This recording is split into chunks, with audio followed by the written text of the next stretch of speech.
you don't really know what's going to happen. We want to make sure that everyone can be chasing that American dream. Sometimes the only way to succeed is just to not give up. Now they know the other side. We're Guess ready? what? We're rolling right now, dude. I like it. Perfect. It's just natural. Just go with the flow right into it. No problem. Well, today we have Miss Jen Dillard, real estate professional extraordinaire, entrepreneur extraordinaire, all the way hailing from the booming metropolis. Correct. Called Hood River. Also known as the Hood. Also known as the Hood. Welcome to the other side. Yeah. Spare no expense. Woohoo! Welcome. She's like, where's that coffee at? She's like, Yeah. she's like, all right, guys, that's enough. Yeah. We're ready to go home now. Check, please. Check, please. How much am I getting paid for this? No, well, welcome to the other side. Thank you for having me. We're so excited to hear more about your story. Like, you've had so much success, but you've been very public about how that success has started. And we're looking forward for like our people to learn all about that and get encouraged by all things JD today. I love it. So why don't you just start off just by introducing yourself, telling everybody a little bit about you, and then, your whole life story. That's all. Okay, no problem. So I am Jen Dillard. I am a real estate agent in Hood River, Oregon. I run a team. I have 9 agents on my team. And I also own a co-founder and president of Brick by Brick Collective. Yes, you are. Yeah. And all of a sudden one day you just woke up and everything was perfect, right? Exactly. I mean, that's it, right? That's how it happens. Yeah, pretty much for everybody. The secret sauce. Just Yeah. wake up and be great. That's right. Yeah, just be great. I just piss excellence every day. I just wake up and piss excellence. That's all it is. Ricky That's Bobby all day. Ricky Bobby. All right, so let's go backwards a little bit. Yep. Let's go into the journey into entrepreneurship. Let's go like pre-entrepreneurship. What were you doing? I mean, I really started entrepreneurship when I was, let's say, 9 or 10. Oh, so you were doing third grade math. Perfect. That's what you were doing before. I lived on a golf course, and I would go out after the golfers were done for the evening. I would go out and I would find all the golf balls. I would like go into the ponds, like get just these nasty golf balls, and then I would clean them off. Not really. And then I would sell them back to the golfers the next day at a premium. And I was like, this is amazing. And I just made bank as a 10-year-old. And that was the start. Did you watch your parents do like any kind of entrepreneurship, or how did you even like get into knowing you could make money by collecting golf balls that were used and finding them? My dad has always been an entrepreneur, and he's always been in business. So I've watched him, have to get scrappy. And, so I started selling golf balls. That was my first job. But I've always been in sales in some capacity. That's just what where I thrive and what I love. And I remember getting into real estate at a really young age and going through my dad's, just like his Rolodex and calling just anybody that is in there. Way. Did he know that? No. And he found out. Yeah. He's like, your daughter is calling me. She wants $3 million. Yeah. But he appreciated it once he's like, maybe don't call those people, but yeah.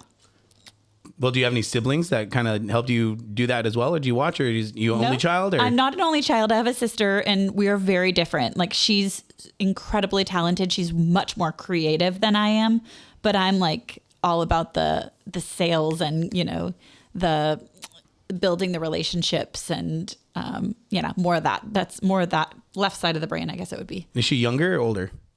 She's older. Older? Yeah. By how much, if you don't mind? 2 years, 9 months. Okay. Yeah. In 14 hours. She's like, I know that shit. She knows that Dialed. exactly. Yeah. I was just curious. My sister and I are complete opposites as well, but she's 5 years. Don't ask me. I don't know. Look at That's me. how close we are. I don't know. I think she's like 6 years younger than me or something. But yeah, we grew up, same mom and dad and same household, but we are vastly different. Yeah. Right. The best way I describe it is for Christmas when I turned 21. I was looking for, pre-workout creatine or alcohol, nice bottles of alcohol. And my sister asked for the newest filing cabinet that came out, or the newest scanner that just came, where you could do both sides on one. And I was like, we are so opposite. Yeah, we go shopping, and it's like my sister's like all these bright colors, and I'm like neutrals, black, I've gotten more. I've become more outgoing when it comes to my clothing choices. But when we were younger, it was hilarious. This is outgoing. I'm normally just straight black tee, standard issue. Yeah. Yeah. I mean, probably half my It's easy. closet are black t-shirts. Yeah. It's no joke. That's true. I have about 4 pairs of black jeans. I like it. but they're different shades of black. Hey, that does matter. Yeah, it does. That Yeah, so you does got matter. the wash, you got a little lighter gray. Yeah. Yeah. 100%. Oh, Okay. yeah. So walk us back. You said you were doing the golf ball things. And first of all, I got to tell you, I love and hate what you did because I'm that dude that's paid premium for those stupid balls before from people. Yeah, sucker. Mhm. Yeah, I know. But when I see somebody trying to make a buck, I know. it's like, how do you not support the I kid? was It's like adorable going too. by- it's Let me like- tell you. It's like going by a lemonade stand. You're like, yeah, screw you, kid. Yeah, yeah. Screw you and your hopes and dreams. Yeah. Like, what are you gonna do? You gotta spend a couple dollars to get your ball back. Yeah, that's no Absolutely. problem. So respect and hate at the same Okay, time. It's kind of okay. an interesting thing, but I'll take it. we're there.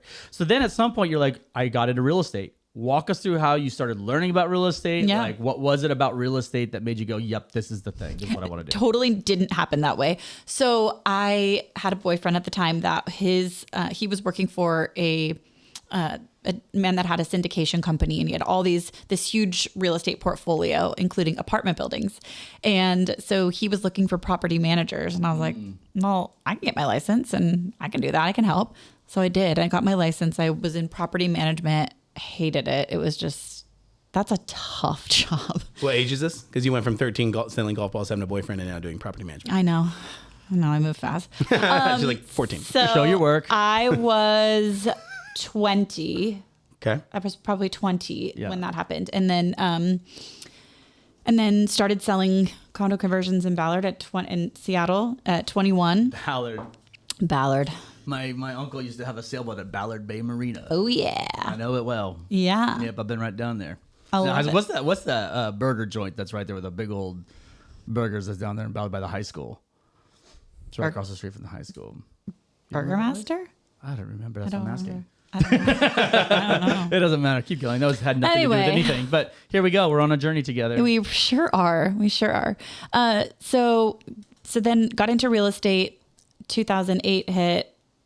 It was just obviously crazy time in the market.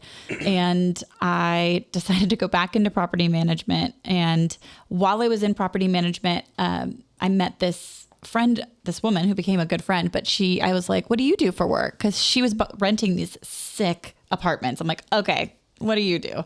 And she said, I'm in telecommunications. And I was like, what in the world is that? Like, what do you do? She's like, well, you're good at sales. I'm like, yeah. She's like, you should come work with me. So I did. I left property management. I get into telecommunications. I didn't have a clue what I was doing.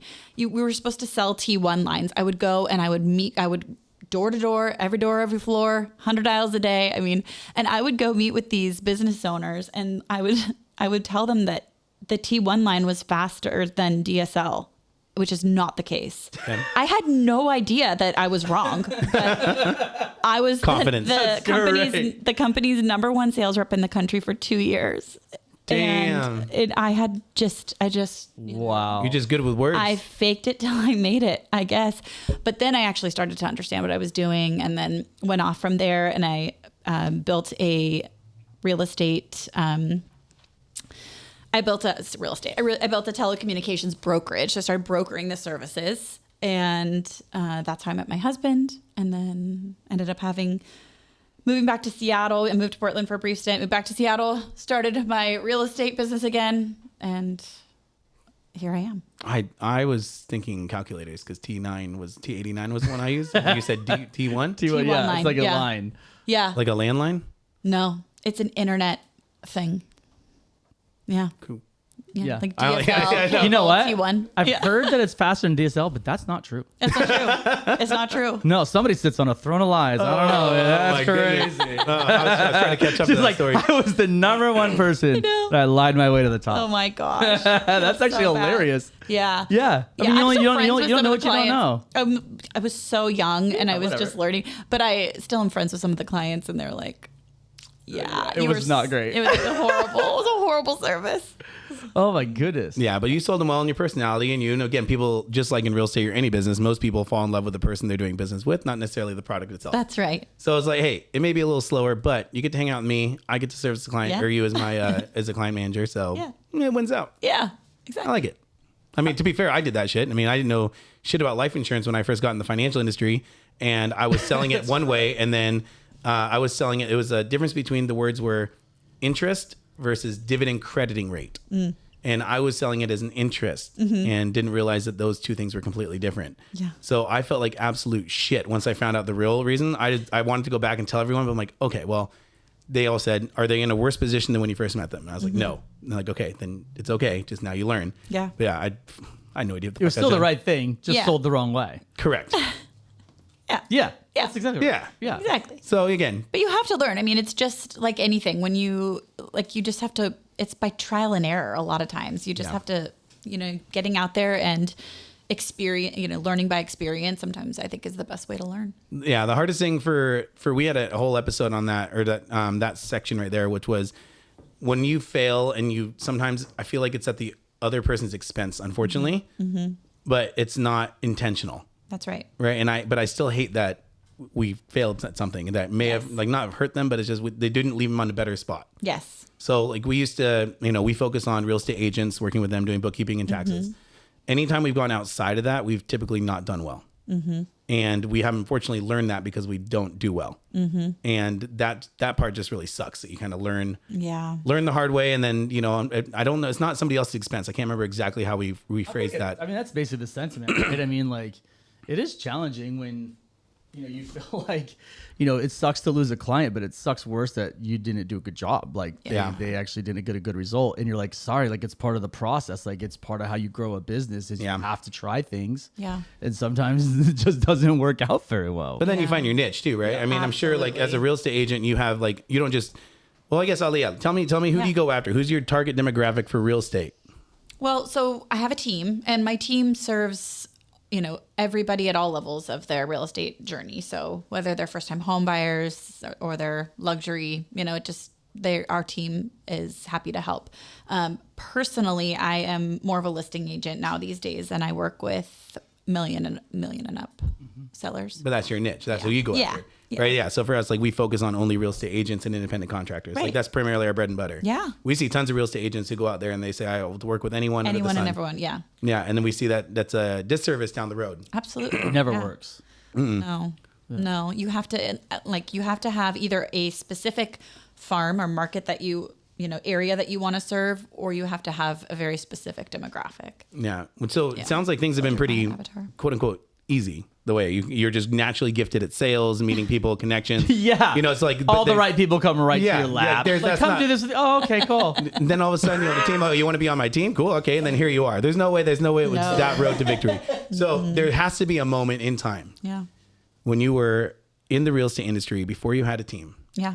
Can you remember one point where you were like, fuck, I don't know if I should be doing this, or maybe I'm not in the right industry? Yeah. I moved to Hood River from Seattle in 2017. Okay. The only people that I knew were my mother-in-law and father-in-law.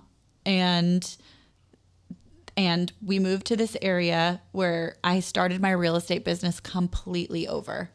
So I get there and I'm like, oh, this is going to be, I can sell real estate. If I can sell in Seattle, I can sell it in Hood River. This is going to be easy. It's a small area. It was very hard.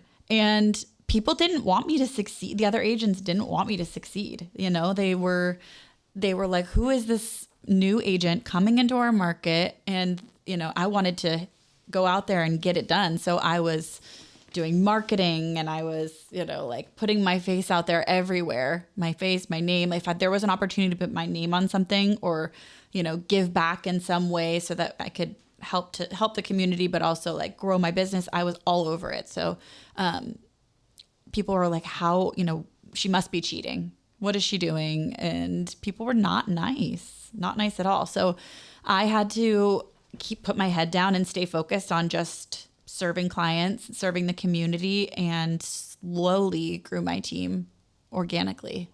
Did you always want to grow a team, or did you jump? No. How did the team become? Did you realize you're a really good mentor, or how did that work? So my first team member, his name is Boney, and he's been on my team for 7 years. And I met him at a coffee shop. He was there working, and I loved his charisma.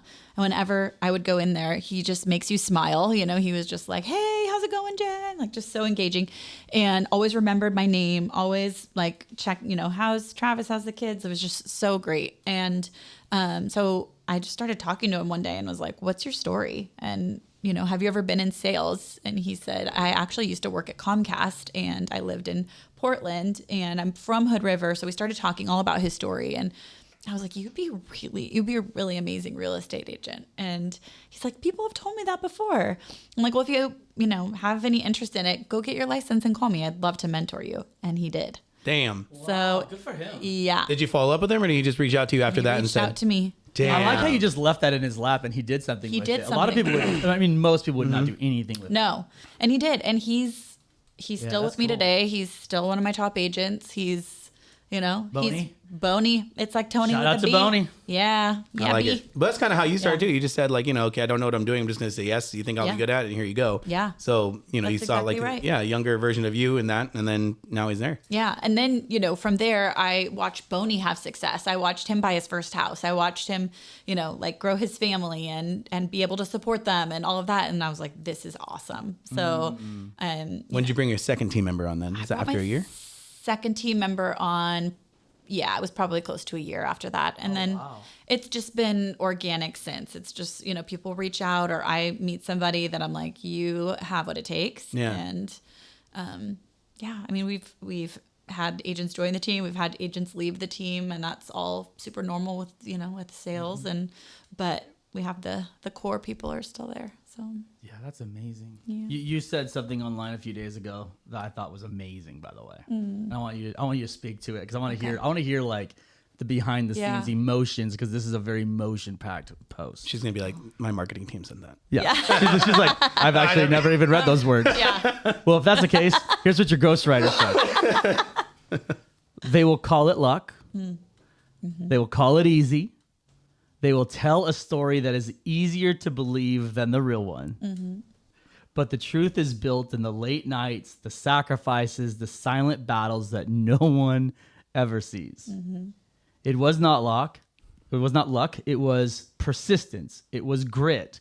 It was refusing to give up, even when no one would have blamed her if she did. Yep. Here's to the women building lives no one understands until it is undeniable. Keep going. You are closer than you think. Yeah. Yeah.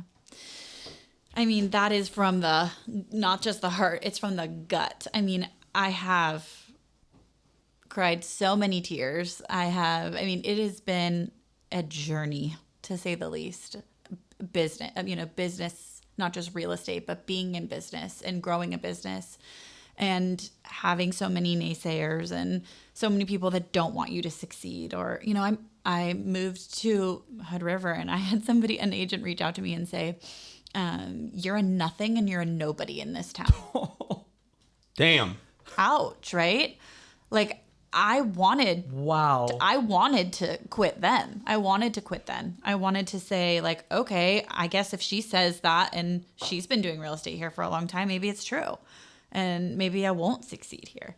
But I was like, no, because I know who I am. I know what I'm capable of, and she doesn't know me. So move out of my way. Yeah. And so I just had to realize really early on that like I can only trust myself and my team and my family, and that's it. And we've been hit quite a few times with, agents leaving the team, which it sucks, but it's not really that, And then we've had like even harder blows where somebody tries to poison the well at, So this agent that was really mean to you. Yeah. What's her name and address?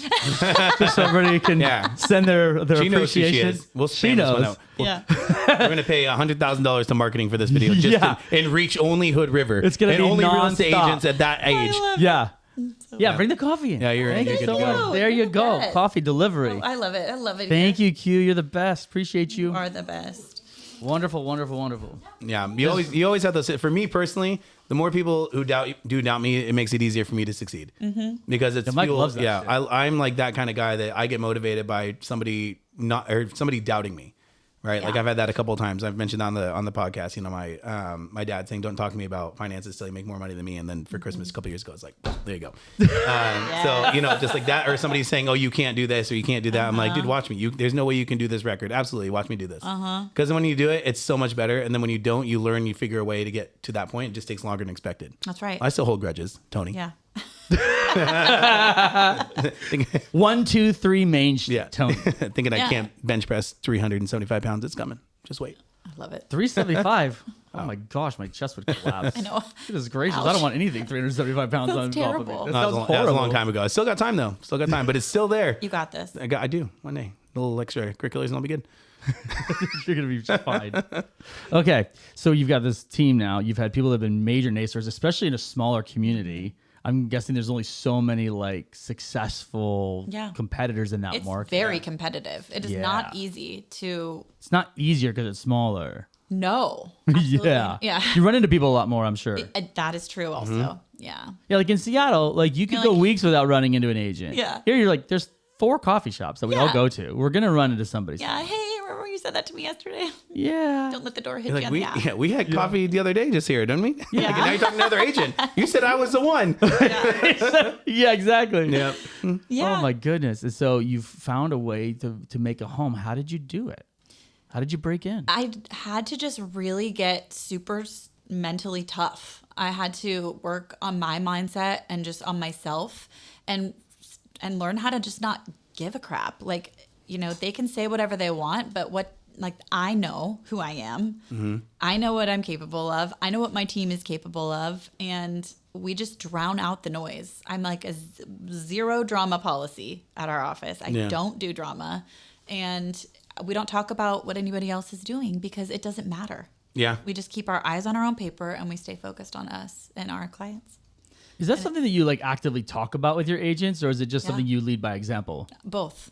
Yeah, I definitely talk about it. If there's conversations that are, I can hear, you know, conversations being had, I'm like, stay focused on, keep your eyes on your own paper. Such good advice. Yeah. Comparison is the thief of joy. It absolutely is. For sure. And, you know, like if somebody's doing better than you, then step it up. Like go and focus on like. That's what I liked right Yeah. there, right? Yeah. Stop being a little bitch and get up earlier. That's right. Yeah, make more calls. What are like okay, that person got your listing. That happened to me recently. Like I had a listing that expired and another agent got it. Well, you know what? I didn't follow up. Yeah. My bad. Yeah. Yeah, good for him. I didn't follow But up. don't you think though that you learn more from your failures than your successes though? 100%. Like when you lose a listing, you're like, oh shit. Yeah. And you're like growing always exposes the weaknesses. Yeah. Always. Yeah. That's so true. It puts so much pressure that like whatever's weak will be exposed. It's just impossible not to have that happen. Every industry. Yeah. Yeah. So wild. I think that my best piece of advice for anybody that's in business is just like really get to know yourself. Who are you? What do you like? What do you not like? Like for when it comes to recruiting, when it comes to just as a human, like what makes you you? Because when you really know yourself and you go through something challenging and you really, really know who you are, you can never lose yourself. So it's important to just like have that, be super grounded in that. 2-part question. Ooh. So we're going to follow along here. Okay. Number 1, how did you figure out who you are? And number 2, how would you describe yourself? Yeah. I went through several years of working on who I am and really getting to know myself, asking myself super simple questions like, what's my favorite color? What do I like to do for fun? And then got into some more challenging questions like, how happy am I in my marriage? And what am I doing about it? And, you know, like, who are my true friends? Who do I need to say thank you to that I haven't said thank you to? Or who do I need to apologize to that I haven't apologized to? And like, really, I mean, it got really heavy for a while, but I came out of it such a better person. Yeah. That's amazing. Damn. Second part, who are you? I'm Jen Dillard. I am a passionate, compassionate person that is also very strong and secure, and I love to laugh. I love to have fun. I love being a mom. I like Your that. voice changed like Yeah, to the completely at the nth end. degree They're when just you like, said "You're that. so Like your cute." heart just like I know. got exposed there for I a know. second. Yeah. My kids are That's my what we want. We want the tone of voice every time My we get to kids that are level. my world. Yeah. They really are. Yeah. How do you keep them that with everything you've got going on? I have worked really hard. My husband and I have worked really hard to make sure that we have guardrails around our family and our, time together. So yes, we both are drivers. We're both entrepreneurs. We work like crazy. But when we get home, it is all about our kids. We, we are known for delegating. Like we are king and queen of delegating and buying back our time. So we have a house manager, and our house manager preps meals, dinner's ready when we get home, does laundry. And it's not because we're lazy or we don't. It's because when I get home, I don't want to be making dinner and doing laundry. I want to be spending time with the people that I love. We get that. Totally. And so it has, doing things like that allows us to be able to have that. And we keep, like, date night is sacred. It's every Wednesday night. So we just, make sure to set those boundaries. So now that you have the team and you've got a bigger structure and things are a little bit more predictable, right? Like, business is coming in versus the first year there was zero. Yeah. Right? Like, you're going to sell something, right? Yeah. So somewhat better, but so while you have that, I think it's a little bit easier to go, okay, well, here's my boundaries. You're not going to call me after 7, like whatever that is. But when you're in the middle of it and you're just starving for business, did you have the same boundaries? No, and I don't think that I knew to have boundaries, but I think even when you are starting out, it's important to have those boundaries and to let people know that, like, I am available between the hours of, whatever those hours are for you. Like, it can be 7, 8 a.m. till 4 or 5 p.m., whatever that is, 6, it doesn't matter. But as long as you set those, I am there for you during those hours. You can call me anytime. I'm going to respond to you. I'll respond to you with it. As long as you set the expectation up front and you let people know what to expect, they will respect that so much. What they don't like is when they don't know, like if they're going to call you at 5 and they don't know if they're going to hear from you in 24 hours, 48 hours, 72 hours. Like, that's stressful. That creates anxiety for them. So when they know that I will respond to you within, and then you prove that by actually following your word, trust. It builds trust. And people work with people they know, like, and trust. That's true. Yeah. Somebody said something very interesting to us about trust. What's that? Run to the bathroom quick, drink too much water. It's so, and I think this applies to your industry as well. Yeah. He said, Nathan, you're in the trust business and everybody has trust issues. Mm-hmm. This guy is way too big to be fitting to that little corner over there. That's hilarious. His butt almost knocked over the camera. Goodness gracious, Miguel. But you know what I mean, though? I mean, I think that's how it is, though. Sometimes it's like, you're right. Like, you have to prove trust so quickly, and nobody in our culture is quick to give it. No. It's really challenging. Mm-hmm. So besides answering phone calls, how do you build trust? I think that trust is something that you have to earn, right? So I think it's by showing up for, when it comes to real estate, it's showing up for your clients. It's answering the phone. It's returning their phone calls. It's setting in the expectation. It's giving them the guidelines of, like, okay, so we just entered into contract, and went under contract. These are the things that you can expect. These are next steps. Here's what you can expect. And just letting them know and being like 5 steps ahead of them, I think builds trust and builds security. And that's what buyers and sellers need. They need to feel secure, especially in such a crazy time. It's been wild the last couple years, isn't it? Yeah. How's your business changed in the last couple of years? Yeah. The whole market's wild everywhere. It is wild. So what are you doing differently than before? I think we're just asking more questions than ever instead of just I call it showing up and throwing up.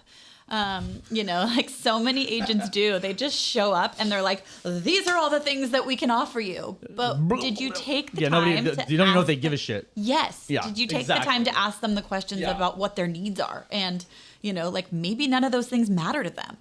And so we've just really taken a few steps back, gone back to the basics on a lot of different aspects. And then also really, made sure to get to know people and get to know their needs, their wants, and their desires so that we can best support them. Do you train your agents on specific questions? Yes.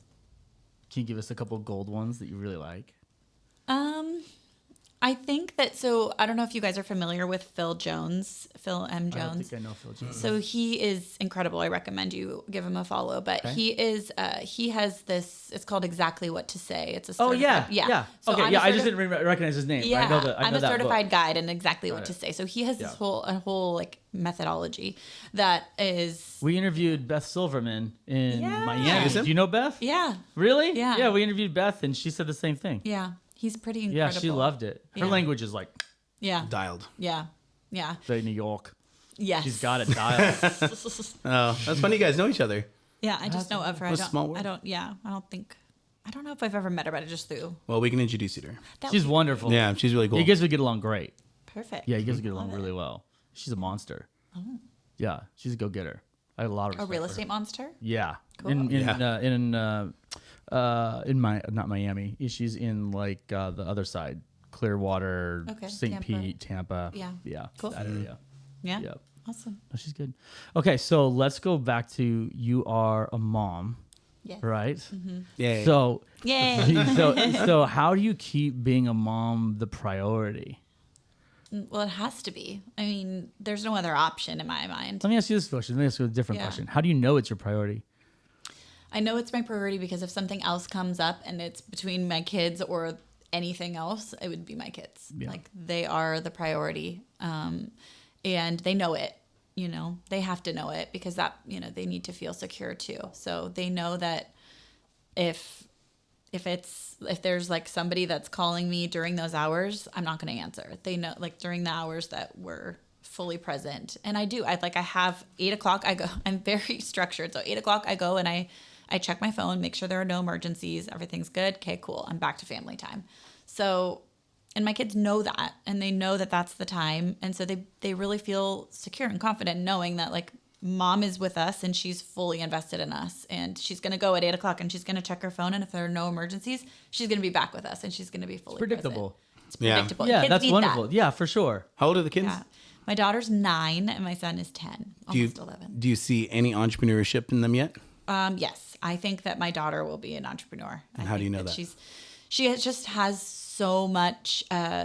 She reminds me a lot of myself, and it's terrifying. But she, she started a business of being like a mother's helper and helping with kids, and she came with like a menu of services and No, she did not. Dang, that's awesome. all on her own. This whole like Semi-gloss. She had them Yeah. fill out a questionnaire and like. Oh my gosh. I know. Yeah. That's amazing. I see in her, that entrepreneurial spirit. in Not her. the son yet.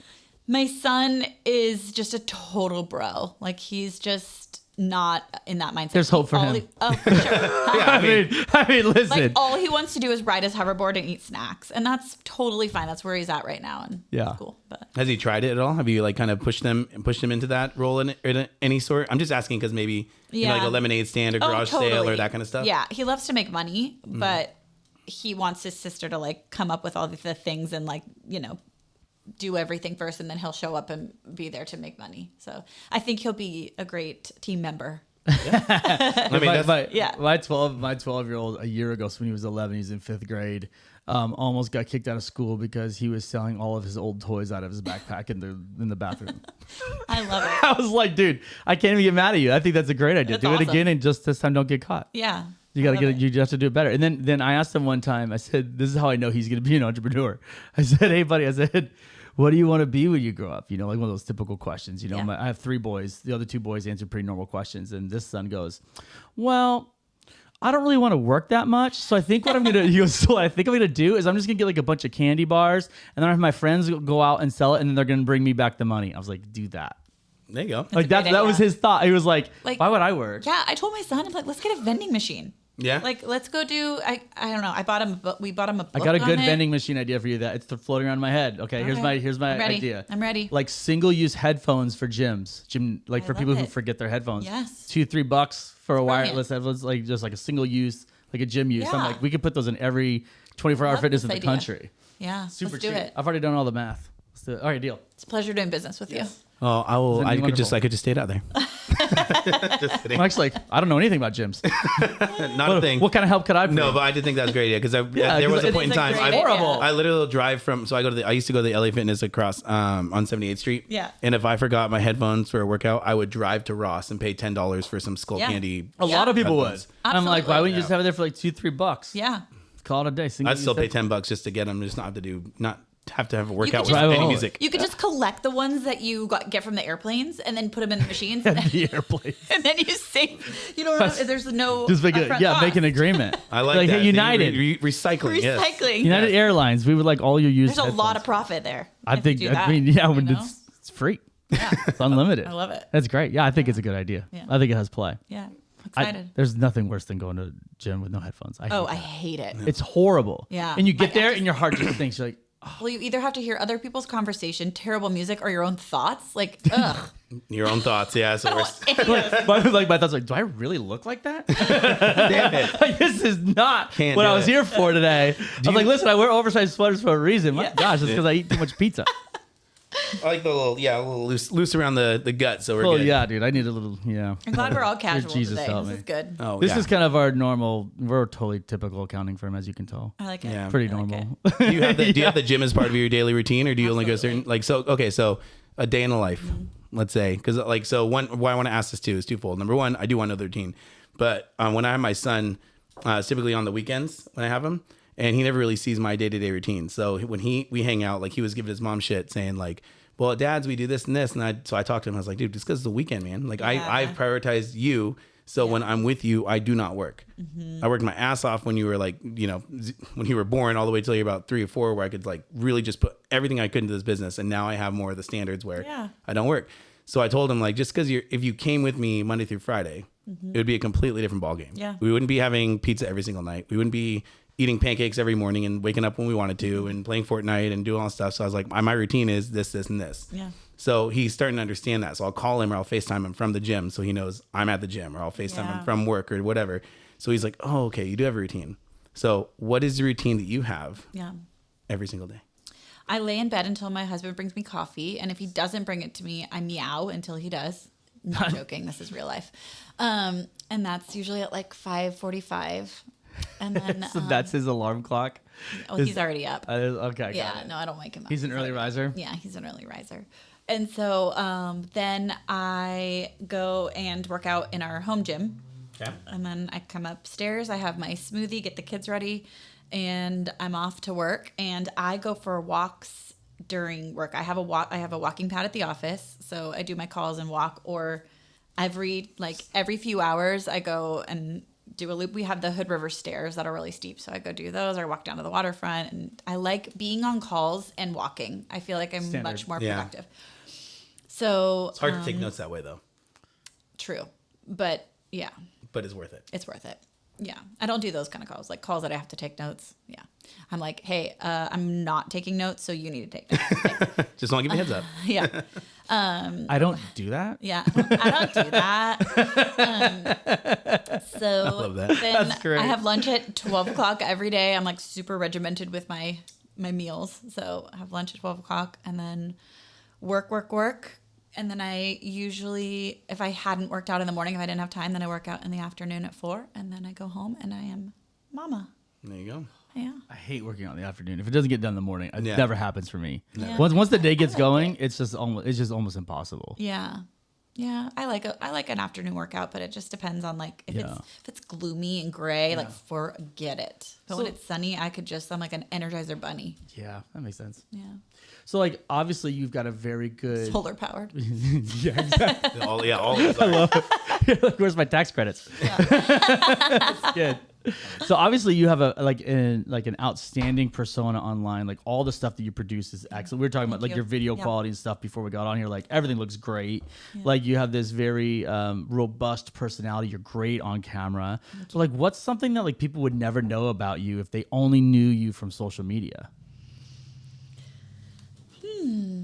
People didn't know me. I think that my business partner always says that people don't see the real me. Like they don't see I'm a total dork. Like I love to laugh, and usually I'm like self-deprecating and making fun of myself, but I just love to be silly and nerdy. And so I think that that's a side that a lot of people don't see, is just like the silly side. What classifies the nerdy side? I mean, silly. Like, I'm just Okay, like, so not not like like Dungeons a and nerd. Dragons. That's what I was just gonna go for. Fortnite, She's yeah. like, well, I'm a dungeon master. Yeah, I was waiting for that. Like, I was waiting for that. Every the third Saturday of every month, we take out town hall and No, not at all. Not like that. I'm just silly. Like, I just Yeah. a goofball, I guess you could say. So, and then I think that the other side people don't see is like the stressed version of me, you know? Like, I don't always have my shit together, and I'm human. And so there are the moments when I lose it and I cry, or I get super stressed and take it out on my family, or, you know, and like, that's the real deal. So when that Not stuff happens, always. though, when you get to Yeah. that point where you're just Yeah. like, you know, fuck this is not going my way. It's not my Yeah. day. You know, you trip over the cords or knock over a camera or Yeah. drink too much water, whatever. Whatever. When you're just stressed through your mind, though, and you need time to just regroup, how do you regroup? Walk. Like, when the day is shitty, walk. When you need to think through something, walk. When you, like, I just think walking is like the cure for everything. Yeah. Just walk it out. It always seems to get me back in the right mindset. Do you have like when you need like alone time for a day where you just need to yourself? I mean, you can just walk all day, I guess, but do you Yeah. have like like, do you go like a route until like, she's been gone for a long time. This is like 10th time I've seen her. 30 hours. Yeah. Yeah. Do you go I don't know, do you like to go on like a shopping spree? Do you like to go to like the mountains, or do you like to go camping, or do you like to go fishing, or like what do you do when you just need like a life's reset, not just a situation just happened, but like I need a break? Vacation. I like to just, get out of town. I think sometimes like a reset is really nice, just to change of scenery. I travel a lot for work, being a public speaker and being, having another business. So I think that, going and exploring other cities and things like that is a really nice reset sometimes. And also just traveling with family, vacation. So And when you go on I'm going on vacation on Sunday. Oh, where are you going? I'm going to Fiji for 10 days. Oh, that's pretty badass. That's not. Yeah, there you go. Yeah. Business right up. Right. It's your S corporation retreat Yeah, right. that you're doing. The Dillard fan, Wink, wink, nudge, nudge. Yeah. Exactly. Yeah. hypothetically, Yeah. in reality. Yeah. So when you're gone for the week or however long it is, the month or whatever you're doing, she's like, by the way, and your team is now without you. Mm-hmm. What happens? How do they survive? How do they cope? Is there a training manual? Like, what do they do? Are they not allowed to call you, text you? Like, what happens when you're I gone? check in once a day Okay. when I'm gone, and they they know that. Like, we have it. We have a system. We have a process. I have an executive assistant and a personal assistant. So, everything's covered. And I make sure that my clients, one of the agents is handling all of my clients that are currently under contract or may go under contract or may need something. So I just have all bases covered so that I can truly, I start planning like few weeks in advance so that all bases are covered, and it tends to work pretty well. So.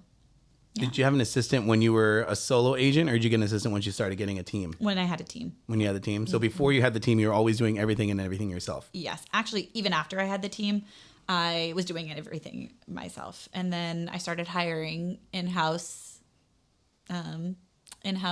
marketing and in-house operations, and that didn't work out. And so, It's stressful to find people. Yeah. Yep. Yeah. So then I started, and so then that's really what led to starting my other company, Brick by Brick Collective. Was I found myself in a position where I was just like wearing all the hats. I'm like, okay, right now I'm operations, and then I'm going to be marketing, and then I'm going to be sales, and then now I'm the team lead, and now I'm the business owner. Like, that was a lot. And I was finding that I was not keeping up with my promise of being present with my family, and that's not okay. And The priorities are slipping. And so I went searching for an answer and was like, how do I maintain? I love the profitability. I love the fact that I just got rid of these 2 C-level executive salaries, and now I'm, more profitable. But There's a cost. there's a cost. But then I also don't like how I feel, and the Yeah. fact that things are slipping and that I'm just not feeling like we are, have a well-oiled machine anymore. And so, and And so I went searching for an answer and really was like, okay, I could piecemeal it together. I could hire this company here, and then like figure it out. I could hire some VAs from overseas. I could, there was all these different options, but none of them really felt right. So I reached out to my my network, and they were like, oh, reach out to this woman, McKenna. And we had run in the same circles. And so I reached out to her, and she owned a company called the Boutique COO. And this company basically did fractional support services for any industry agnostic. And so I started using them as a client, and I was like, whoa, this is amazing. I'm buying back my time. I'm getting so much more freedom and able to focus on my clients and myself, and everything's getting better again. And then like over the holidays, I had this light bulb go off, and I'm like, holy shit, all real estate agents need this.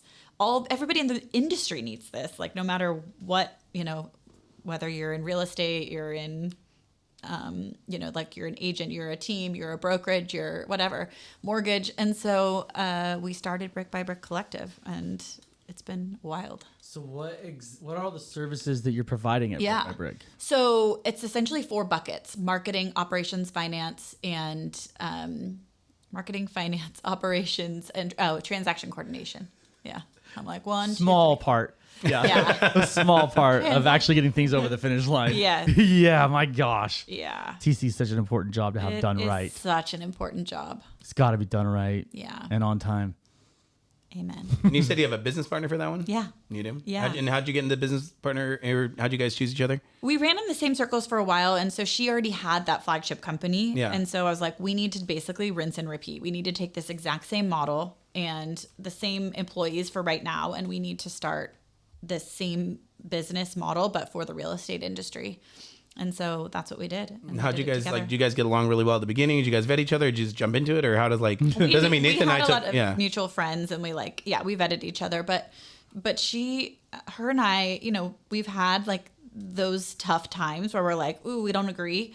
And we work through it so well, and we're both really good at communicating and just talking it through and like hearing each other out. And so, yeah, it's been really good. Yeah, Mike and I have just never disagreed. It's been great this whole time. Yeah, not once. 5 years. I'm sure. Yeah, not a single argument. The only thing. Like I'm just always right. That's crazy. It's pretty simple. Life's easy when you're a narcissist. Exactly. And Nathan's got it. We're good to go. The only thing we've constantly disagreed on since day one of 2017 when we met each other was hanging my motivational cat picture that says "hang in there" with a little cat hanging on the tree. I vetoed that. That was a hard pass. Yeah. Every year. I asked for it. This is what he Every the only thing. And one day I'm just gonna. He literally asked for one this week. I did. This is a true story. Yeah, I think it was just yesterday, actually, wasn't it? Yeah, it was. Our assistants and our office staff were gonna go and decorate the place a little more. Yeah. So and I was like, okay, well, if you got to find a motivational cat picture that says "hang in there" over my desk. He's please. like, buy it, please. I'm like, no, please don't. He's not being serious. He's like, I'm serious. No, I'm I'm dead like, no, serious. he's not. No, always. I think you should do it. Yeah, Dude, I'm gonna do it one day. One day out it's just of- gonna yeah. come in, and then When he's gone on vacation here in the end of this month, I'll probably do it. I might should. just do it. Just piss man. him off. You should. And I'm gonna nail it in there. I love oh, it. for real, I'm gonna just ruin the wall so you cannot super take it glue out. it to You the cannot wall. take it out. Yeah. Be like, good luck, pal. Yeah. Well, I'll just tell Tina to add that to the end of our bill. And then once they get the first one off, there's a second one behind it. Yeah. It's just like, hey, and I was like, no. Just paint it on the Look at wall. me go Painted, crazy. yeah. Painted, I'd have been etched psychosis. into the wall. Yeah, for real. It's gonna be like laser etched Yeah, to the I wall. love Everybody's this. stuck. Yeah, we disagree on cat posters. That's probably our Yeah. main. You know what? If that's all you disagree on, I think you guys are going to be okay. It's been good. We do have hard conversations here and there. We actually had a whole episode on what it's like to have a business partnership. like the pros and cons of having a business. It was Yeah. a hard both. episode. It was a hard episode. I think you cried a little bit and I cried a little bit. And That's yeah, not true. That's not what happened. well, if you want to go check it out and hear for yourself, Yeah. to get more subscribers, more viewers, and listeners, you can go check it out. Episode 3. I love it. It's so funny. Yeah, no, there's days where we're like, how do people do this alone? Yeah. We're like, because it's really hard to have somebody that you really trust to bounce ideas off of that's in it enough to understand the nuance of the questions and the concerns. Yes. And I also think it's really hard to find someone who compliments you, Very much so. Yeah. Who has the skills that you don't have. And you just, can help, you're yin and yang. And I think that's really what McKenna and I have that's unique is that, I am very much the visionary and she's very much the integrator. She's the nuts and bolts. And I'm like, here's these crazy ideas and we should do this and this and this. And then she's like, okay, I'm going to go implement them and then give me more, so. We use it like a car analogy for us. It's like our head accountant, Amy, she's like the mechanic. Her job is to make sure that the engine is always running, that everything's going well. Yeah. Mike's job is to put gas in the tank. And that's his only job. Let's put the fucking gas in the tank, make sure we are never empty. Yeah. And my job is to run the steering wheel and the gas and the pedal brake. Yeah.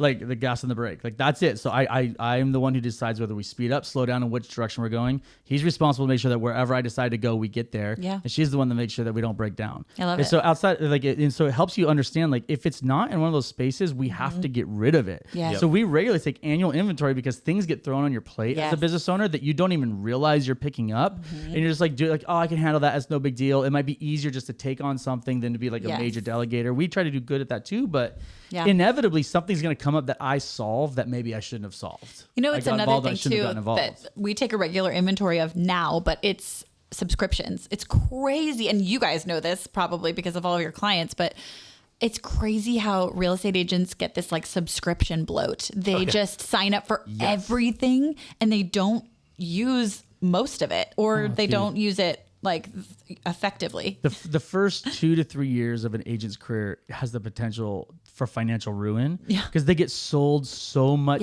shit that promises that they're going to solve all your problems and all these things. And all these companies do is they make money on the first year of real estate agents' career. It's like predatory, right? 1,000%. Yeah. Without question. That's not even exaggerating.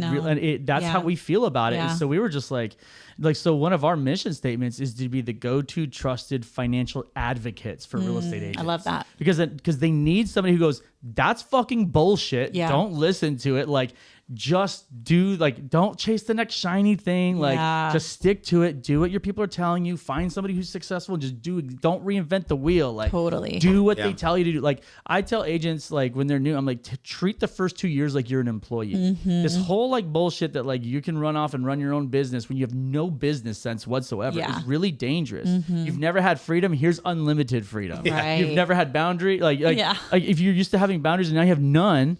I mean, it's like kids going to college. You know what I mean? They're from a super strict home. They go to college, and all of a sudden they're like, getting your first credit card. Yeah, exactly. You're like, I have to pay this back. You're like, wait, I thought this was my money. Yeah, 30%. It is now. Oh. It is, and so is that fee. Yeah. And so it's like if they would just treat it like a job and just do what they're told for 2 years, and learn what works, and learn the industry, and learn how to talk to clients, and learn how to sell. 80% of real estate agents have no previous sales experience. Did you know that? Oh yeah. Crazy. So it's like, just come in and learn. Like, just spend 2 years and work your ass off and just do the job, and you'd be fine. Yes. And just don't buy all this shit. It's like, it doesn't help. Just do the work. Call.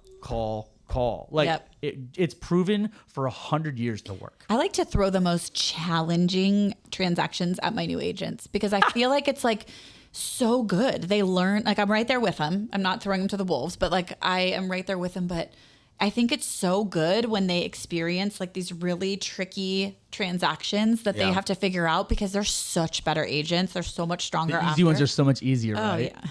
Yes. Instead of the hard ones being so much harder. Yeah. What, did I say something weird? No, you didn't. It's just never mind. Maybe I did. Oh, whatever. It doesn't matter. We don't edit this show. We literally just go right through. There's no easy transactions though. For real. Like, I mean, it seems like. Well, I guess so. It's just. I'm just saying, like, it's like if you start with something really complicated, you're like, oh, that was pretty easy. The next one, you're like, oh, that was weird. Well, that was the problem with a lot of realtors we saw at the beginning. We had a big boom in the bookkeeping, in 2021 era when everyone was making money just by posting, turn and burn on listings and stuff. But now that you actually had to keep a business and people look at your portfolio and how much you manage and stuff, now the agents are starting to fall off. Or the ones that got all this money, they've never, they came from a salary job where they're getting $5,000 a month only, and then they got a $40,000 check 1 month, and they have no idea what to do with it, and then they just coast on it and let it go, and now they're out. Yes. So for us in the bookkeeping realm, like you're mentioning with subscriptions, right? We keep reminding agents when we do these trainings that you guys are business owners, and you have to track your numbers. Yes. Right. Even if you're not using us or whatever, it's just like everything changes. Yeah. So like one of the most common things that you're mentioning about marketing is a lot of agents will be at the beginning, will get into all this marketing at the beginning, and then they'll just crush it. And then they realize I'm still paying for the marketing, but I'm not using it because I'm getting all my money from referrals. So why am I? But they're like, I've always paid for it. But I'm like, yeah, but if you look at your numbers, all your money you just said came from referrals. Yeah. So you're still spending like $20,000 a year on this thing. So let's cut that out and now put that 20 grand back in your pocket or into where you're putting money into your referrals and take them out. And that's where you're getting your money and your leads, put more money into them. Exactly. So, but people, again, to your point, subscriptions, they pay for it. every month, every year, and they forget about it. Yep. It's so wild. I mean, I always, I never looked at it from the side of like, I've always been in real estate, but now being, owning a company that's like a business support services company for real estate agents, I'm seeing behind the scenes of, of so many real estate agents. I'm like, whoa, this is wild. What are some of like the common disasters or struggle points that you see? I would say the subscription thing for sure. CRMs. There's so many agents that we all pretty much have a CRM, but it is hardly any agents actually use them the right way. I mean, they put them in and it's like name, phone number, whatever, email address, but they're not nurturing their clients using. You could do that in Excel. Yeah. I'm like, it's just a client list. Exactly. Yeah. And so I think that's something that we see a lot. And also just social media, people overcomplicate it. It really doesn't need to be complicated. Like if you're a creative and you enjoy that, like I enjoy getting creative, like that's my creative outlet. But if you don't enjoy that part of it, it doesn't have to, it's like your online resume. It really just needs to show your authenticity, your credibility, your like, how do people get a hold of you and find you? Like all people want to know, like clients want to know is like, have you worked with people like me? How often, and those, and like how recently and things like that. And you get along with them too. We had a couple guest speakers in the past, not just on the podcast, but also in our yearly or annual business planning meeting at the end of the year with people, a bunch of real estate agents. I know. I was trying to keep it short, but yeah, with random people. No, it's longer. But we have basically a couple of them said like they don't have business pages, they just integrate them because people want to know who you are at a core, right? They want to work with you. To your point, see some business, some personal. But in the end, it's like they don't. If when we worked in the financial advising space, I was one of the only ones who didn't go get a business Instagram or a business Facebook, because in my head I was like, I'm always on my personal one, and then I feel like I'm kind of being fake, or I have like 1 foot in, 1 foot out. Yeah. And I'm like, because they're doing that, like, well, what if it doesn't work? I'm like, no, you're already failing. Yeah. Like you're all in or not. Nathan told me at the very beginning, he said, give yourself 2 years, because I left my comfy salary job at $65 a year and full benefits to hopes and dreams. And he said, give it 2 years, promise me 2 years. And I was like, okay, 2 years, I'll give it to you. So I'm like, I'm not going to be half in, half out. You just dive in all the way. That's right. It is what it is. And if I fail, I delete the pictures or people just, it's part of my story. Full speed, no brakes. Full speed, no brakes. But that's why I need him, because otherwise I'm chasing, I'm just going. Yeah. And no one's telling me like, maybe you shouldn't go that fast. Yeah. With Mike, I'm basically like, have you ever gone bowling? Yeah. I'm basically just the guide rails to just make sure we hit a pin. That's my job. Yeah. Just make sure we hit something. Yeah. Yeah. Let's just go. So Who's more of like the visionary and who's more Me. of like you're the visionary? Yeah. You're Yeah. the big ideas. Yeah, for sure. And then you're like more of an integrator. Correct. Yeah. Yeah. So I would. Yeah, Mike's like put me in a direction, wind me up, and let me go. Yep. Okay. But he doesn't want to figure out what's the direction. He doesn't figure out. He's better at figuring out why. Like, but as a general, he's like, I'm a worker. I will go forward. I'll run through a wall for you. Like whatever you need. If you tell me we need this many clients this month, I'm gonna get you this many. Like whatever you need. Like just point me in a direction and go.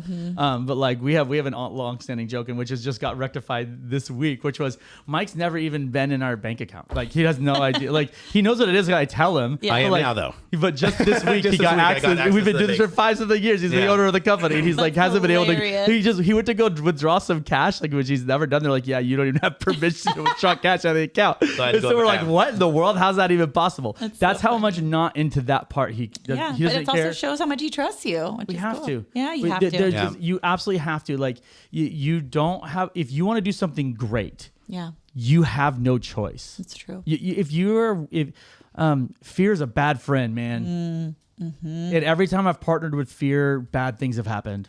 Every single time. Yeah. It's that fear and scarcity mindset will take you down. Yeah.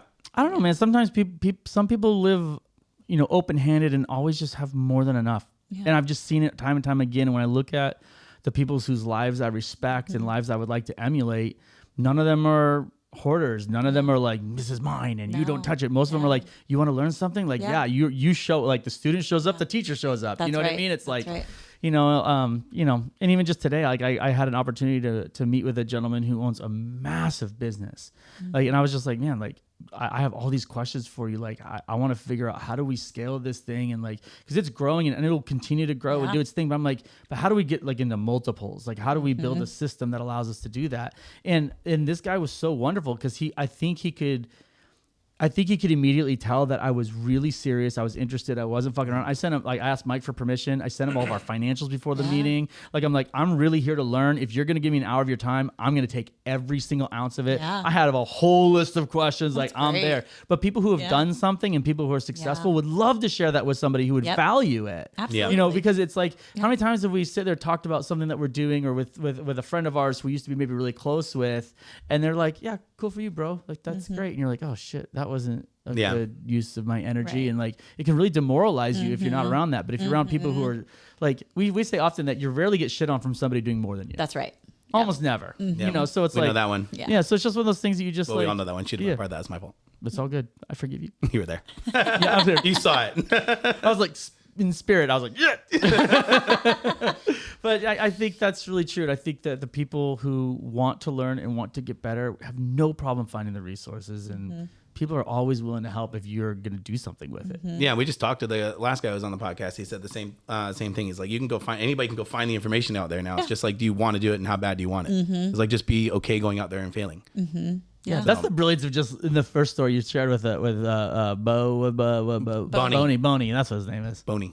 Yeah, it's like you just put it in his lap. You're like, here, what are you gonna do with it? And what they do with that opportunity is all you need to know. Yeah, it's so true. And has proven he is so loyal. He is such a team player. He is like, if I ever need anything, B's the guy I call. Like, he's, he shows up and he'll always take one for the team. He's just okay. So that's the good. But what about the bad? There's got to be at least somebody in the last few years that you've hired or interviewed on, and you're like, okay, I'm gonna take a chance, maybe against your better judgment. That's a real estate agent. Let's focus on that one. nice. Somebody you've taken, nice. Yeah. Could see where I was going there real quick. Yeah. Somebody took a chance on. You're like, Can you think she's like, bitch? I thought we were. bitch, I'm about to take you outside.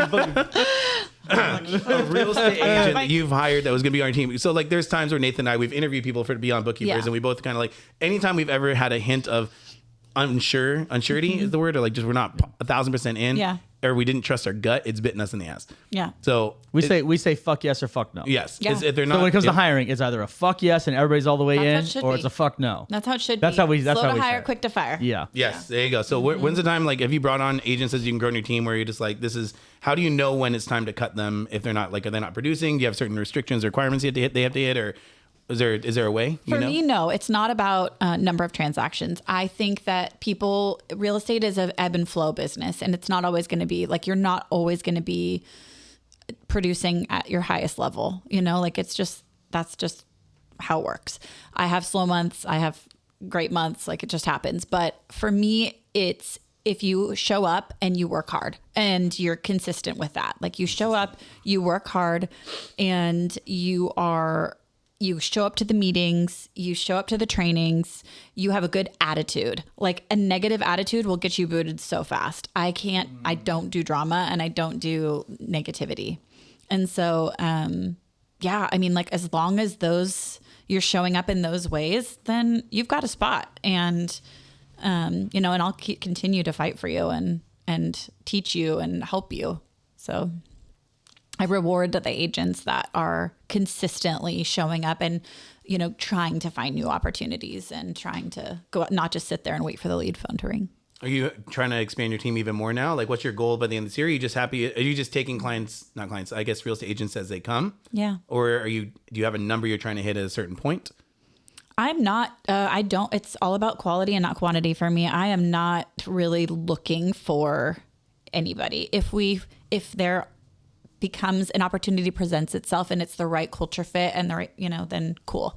But you're not actively recruiting out there, calling people saying, hey, join my team kind of stuff. It's just like when you're dating. If you go looking for somebody, then you end up with the wrong people, I think. So if you're like, what do you think, Mike? What do you think, Mike? Well, as the only single one here. If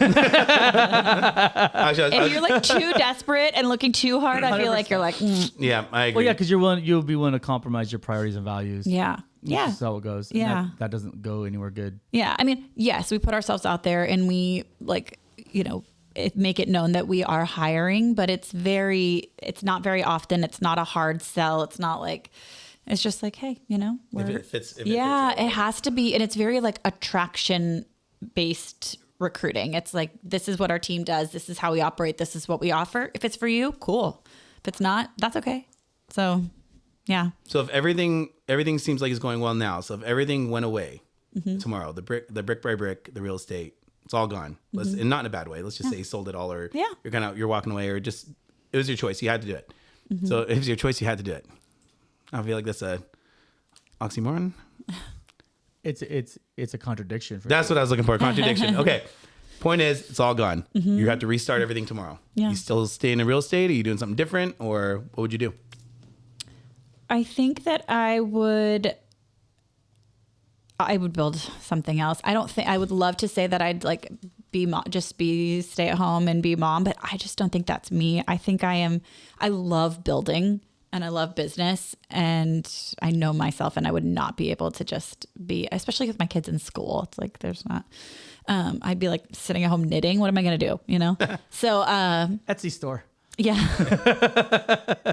Doilies. Yeah, no. Yeah. No. So I think I would build another business, and what kind? I don't know. Yeah. Yeah, you're not someone who can retire and just stay at home and all the time and go golfing every once in a while. No. I love being busy.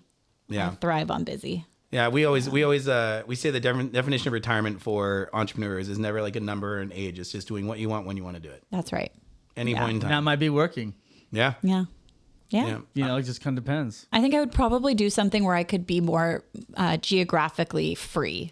So And we got a bookkeeping position open. we You do go have anywhere that. in the world you want.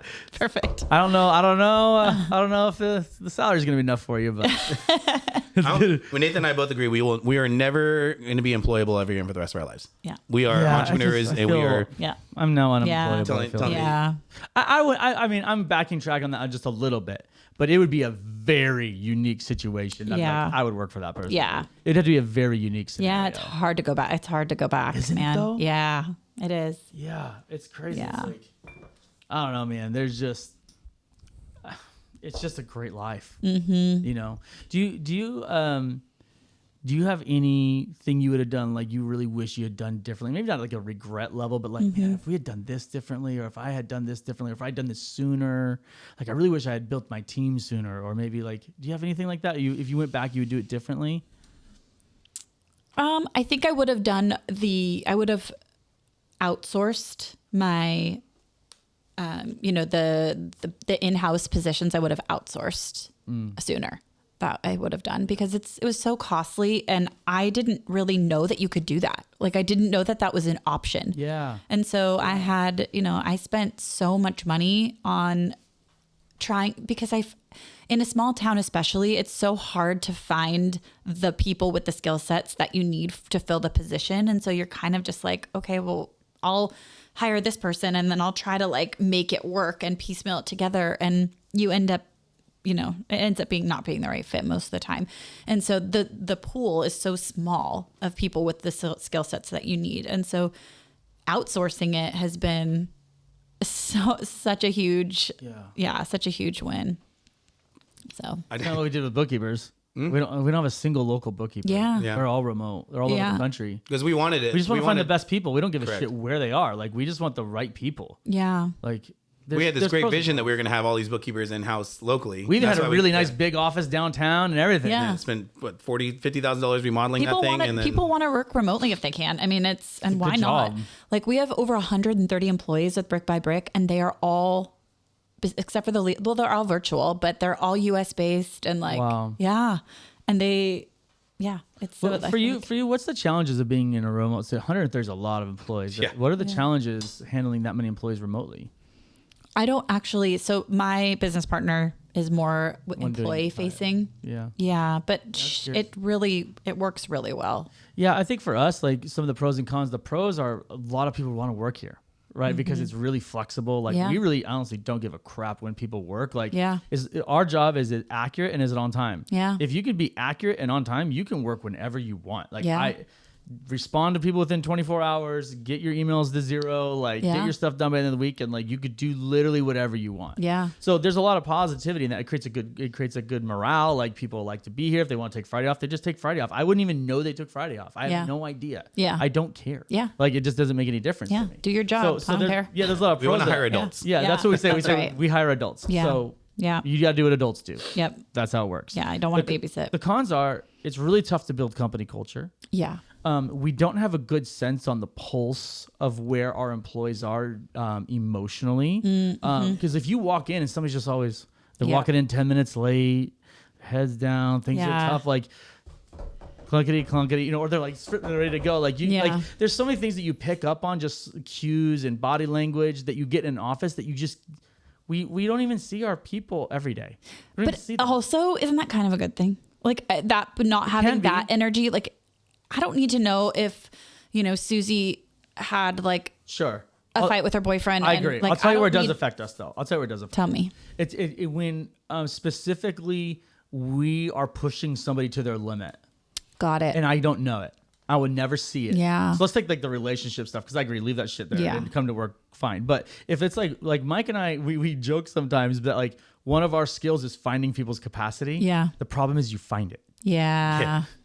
You see what I'm saying? You find the capacity. Yeah. It's like, oh shit, I think we found the limit. The problem in a remote situation is we usually catch it later than we would have if we knew this. Okay. We were working with this person physically in the Yeah. And I'm sure you're doing like regular check-ins. Yeah, and, of course. Yeah. It just doesn't matter because guess what good employees do? Yeah. Like we got it. It's just I'm like good, I'm good, until I'm not good. And all of a sudden it's like, oh, Yeah. we're not good. Yeah, because if you ask them to do one more project and on the phone, all they say is, "Yeah, it sounds good," but then you And then see they their hang up face- the phone and they're yeah. like, God. Yeah. damn it, your eyes are like, If you could see their face when hey, I need you to do one more thing, they go, and then the eyes are like, you can tell me it's okay. No, like we don't, you know, but you don't see that. You just on the phone. There's like, yeah, I can take it. And they're like, they're screaming in the back, like you said. But in person, you can kind of see the tone when you're asking it, and that is one thing because Nathan and I do push our employees to the max. But and you know, we do it out of good faith and good heart. You know, we see the most out of people. Well, I can imagine just like, you know, being here with you guys for not very long. I can imagine you're pretty approachable. So we try to be. They try to. We talk openly about how no needs to be an acceptable and a positive word in a culture,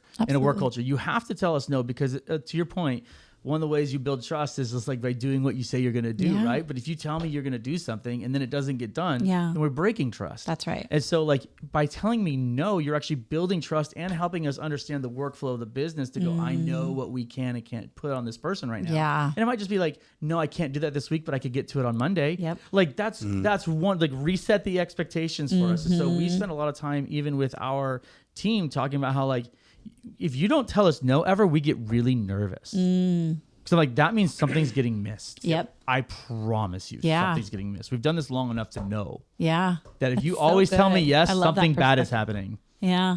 That means you're not being honest with yourself, or you're not being honest with us, or both. Yeah. You know, then you got real trouble. You know, Yeah. so like it's a really unique place in business because for a long time you never told your boss no for anything. No. And we're like, you have to. Yeah. Like it's your job to tell us no, and it's especially with accountants and their personalities. Oh, yeah. It's very challenging. Yeah. They don't like telling us no at all. Just like yes. And we're like, And then they break. and then they break, and then you're like, oh shit, and then you have to reset. So Yeah. we've done that, you know, with a few different employees. Some have stayed, and the ones that stay after that, they're never leave. They're just never leaving. Yeah. They're wonderful people. Yeah. Or some people are just like, I'm out, and they've left, and you know you have some turnover there, but that's the way it goes sometimes. Is your husband your yang to the yin?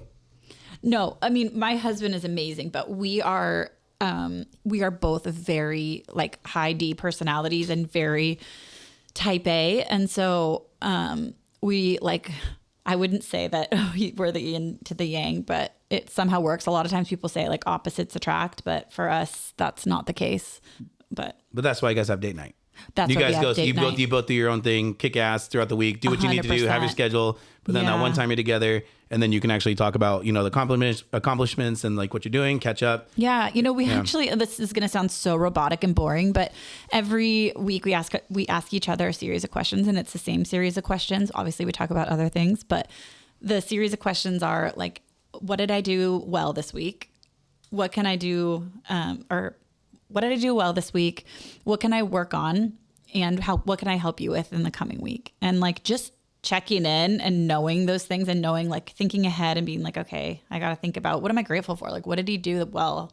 And then what do I need to tell him he sucked at? Just kidding. You're like, that's usually a very short list. Yeah.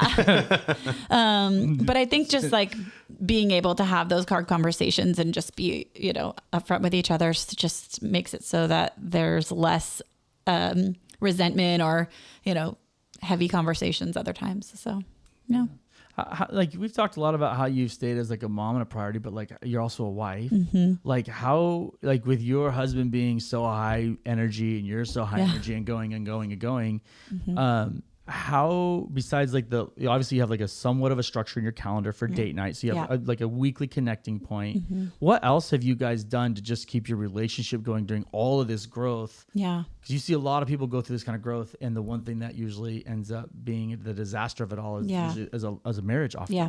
So how have you guys kept strong through all of this? So we make sure to have one trip a year that's just us. So that's really important. Just one trip a year, somewhere cool, just us. And the kids hate it because they want to come, but it's like we have to. It's hard, and it's hard to say no to them, to be like, sorry guys, you can't go. But priorities. But it's so important, and we really are able to like connect and be like, oh my gosh, I haven't talked to you in a while. This, like, tell me everything and catch up. Oh yeah, we like each other. I do like you. Yeah, exactly. Yeah. Like, oh yeah, yeah, you're actually pretty wonderful. I remember why we got married. Yeah, and then That's also funny. just you know, at night we have like from 5 to 6:30 or whatever it is. Like it's all in. How was your day? Talk to the kids, and it's family time. But then we sneak away for like 30 minutes to an hour, and we have we're like, how was your day? What Do you happened? guys communicate through the day?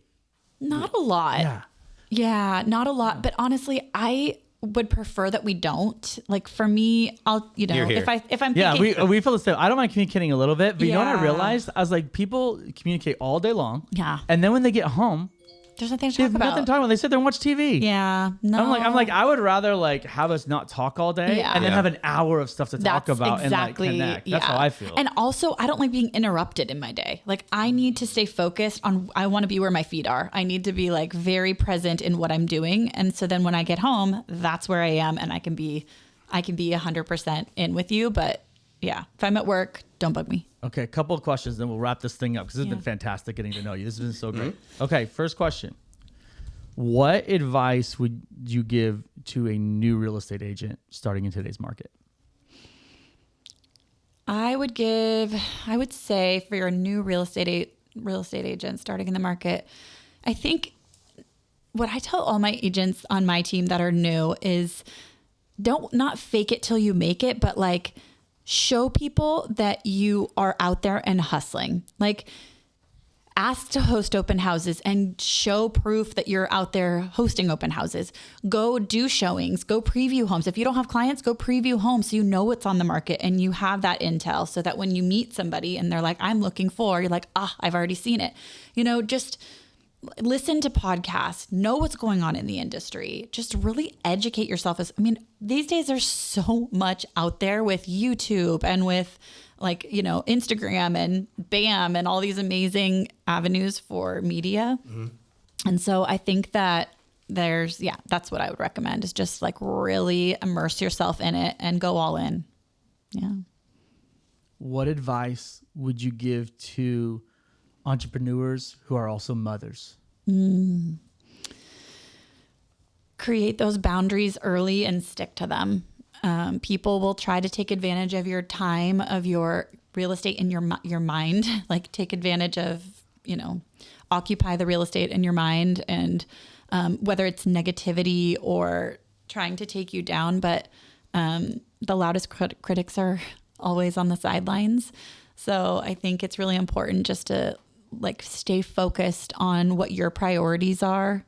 And that has to be your family. And then next would be, you know, whatever is most important to you. But if you're getting back into working after having kids, I would say just don't beat yourself up. Your kids, it's important to have somebody to look up to and to see that you're out there working hard too.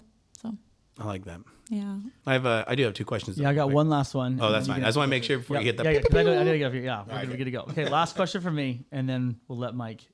Yeah, thanks for letting me. Appreciate it. Yeah, on my own podcast. Thanks for joining me on my podcast, Mike.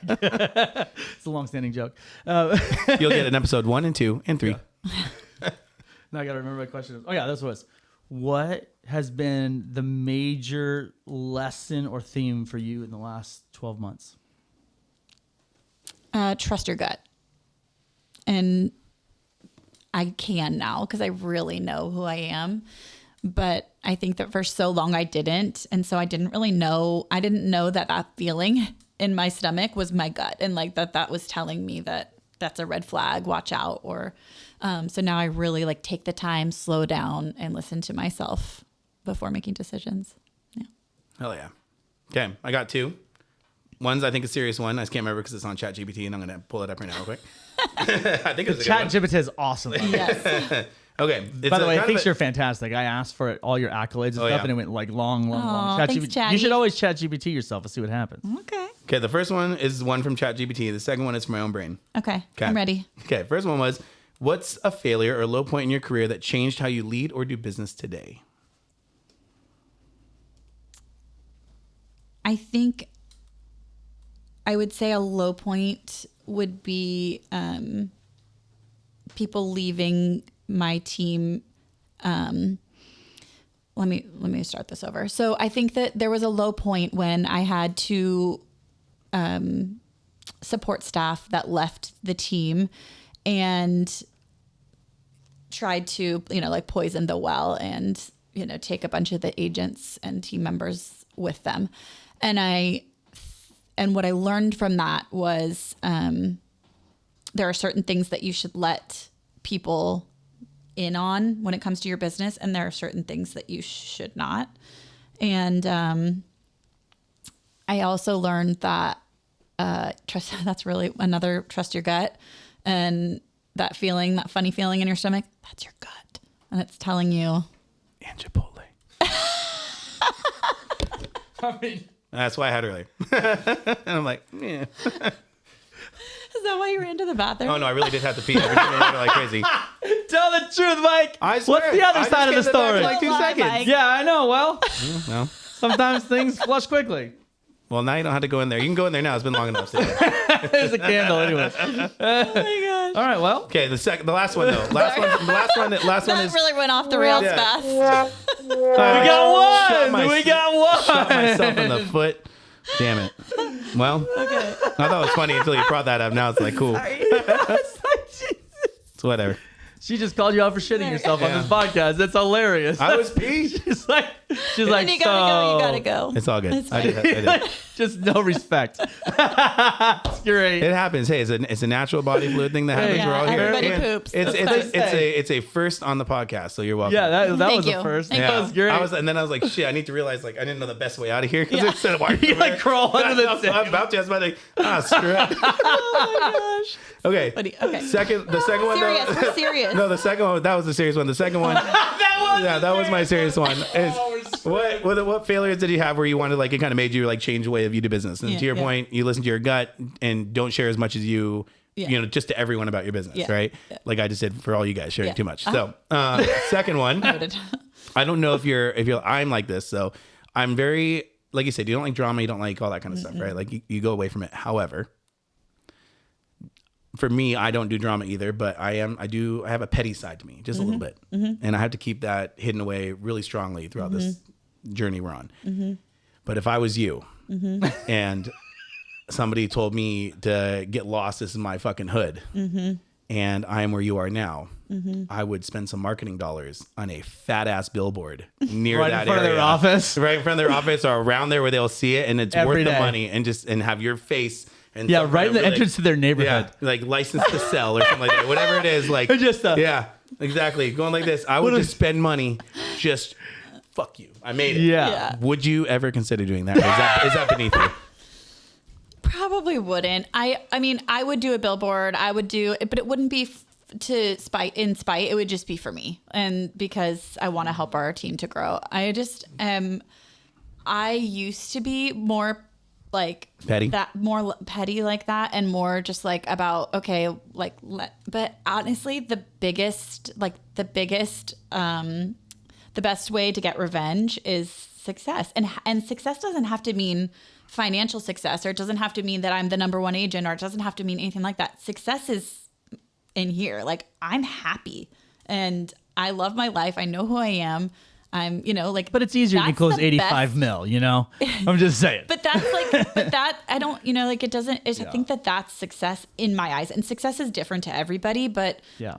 Like, okay, you want to go and you want to file a complaint about me and spend like whatever, you want to call me this, you want to do that, cool, go for it. Like, correct. See, I wouldn't go there. I wouldn't like be mad about all that stuff. But to me, like I said, I would just put the billboard up there and just be like, because you're not spending too much time on it. It's not a big deal. But at the same time, you're also like, I have a friend who shall not be named, but she, every time somebody files a complaint about her, because she's in a market like mine, and like people just love to hate her because she's, does well. But every time somebody files a complaint about her, she sends them flowers and says, "Hope you have the day you deserve." See? Boom.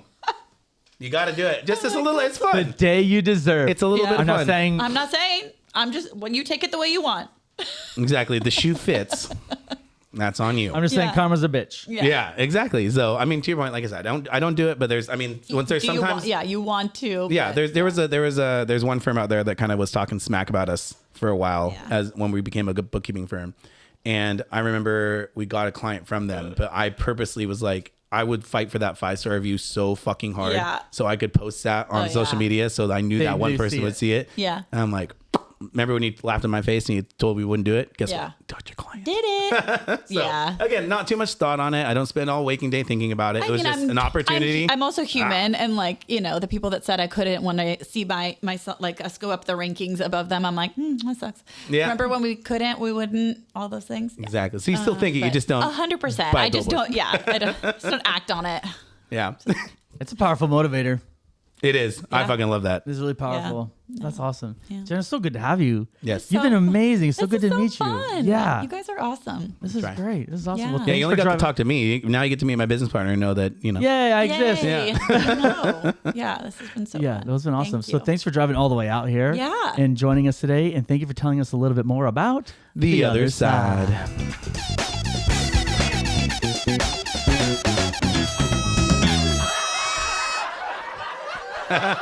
So stupid. Well worth it. You just love that. That's the only reason about the other one worked out so fine, and then he's like, but this one can do this. And then Mike loved it too. I did too. The air horns what sold me. Oh.